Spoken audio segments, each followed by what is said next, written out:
નમસ્કાર મિત્રો, વિડીયોમાં તમારું સ્વાગત છે। જી હા મિત્રો, અત્યારે હાલના મોટા અને મહત્વના સમાચાર સામે આવી રહ્યા છે। તો મિત્રો, સમાચારમાં વાત કરીએ તો અમદાવાદ શહેરના ઓઢવ બ્રિજ પાસે એક અત્યંત આઘાતજનક અને ચેતવણીરૂપ કિસ્સો પ્રકાશમાં આવ્યો છે।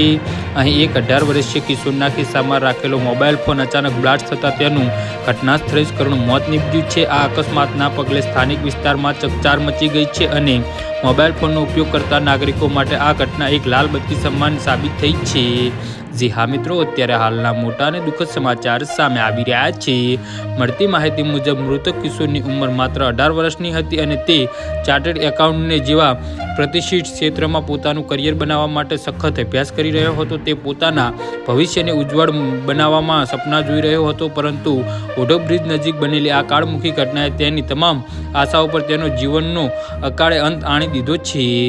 જી હા મિત્રો, તો આના વિશે તમારું શું કહેવું છે તો નીચે અમારી કમેન્ટ બોક્સમાં જરૂરથી જણાવજો અને અમારી યુટ્યુબ ચેનલને સબસ્ક્રાઈબ કરવાની ભૂલતા નહીં। ધન્યવાદ।